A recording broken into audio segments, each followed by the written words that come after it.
Well, it's one of the departments that has the strongest Tutor program, that rather than just running workshops, we actually have weekly dedicated tutorials that are specifically designed to work with the Tutor program.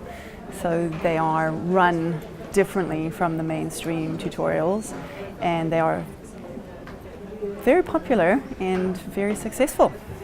It's kind of a three-pronged approach that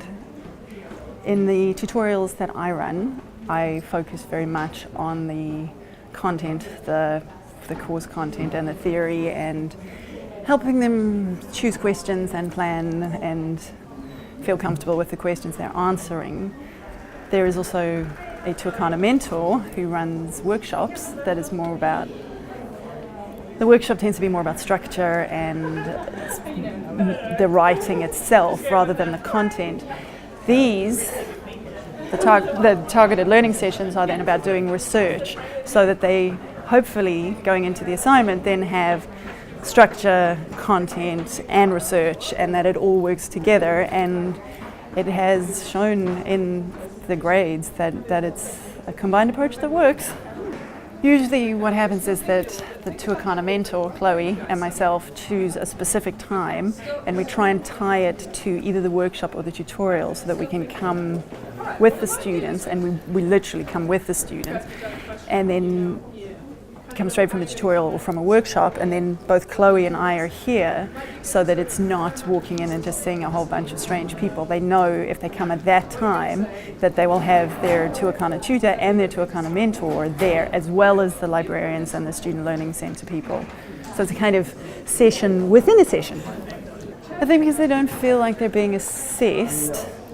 and that's probably not just the Māori and Pasifika students, that it's actually all of the students, but because it's not, they don't sign in, they don't sign out, it's not someone's checking on them, so they can direct their own learning. They can stay for as long as they want to or as little as they want to, but also they're not the focus. It's a bit different coming to see you in your office hour where it's just you and them. It can be quite scary, whereas here they just, they can come in, they can go out, and it's a sit down and chat kind of environment, which is much more comfortable, I think, than formal office hours or being in a tutorial where you're signing in. And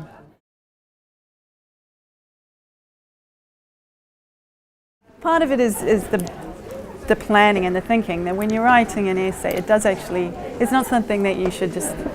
check out at the last minute, as much as obviously students do that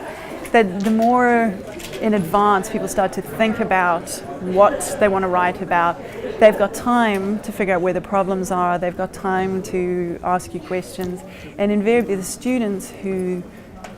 can fine-tune their assignments, who can figure out, oh, this is something I don't understand, or is this going to work, are the students who've been here. And it's gotten them to start thinking in advance about what their essays,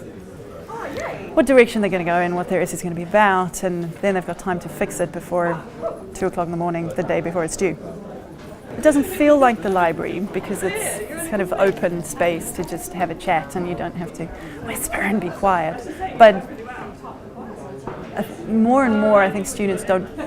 like to come into the library. I don't know if they're scared of books or paper, but they like to just be online. And just getting people to come into the library and see it's not a scary place and that actually you can be comfortable here, I think is very helpful.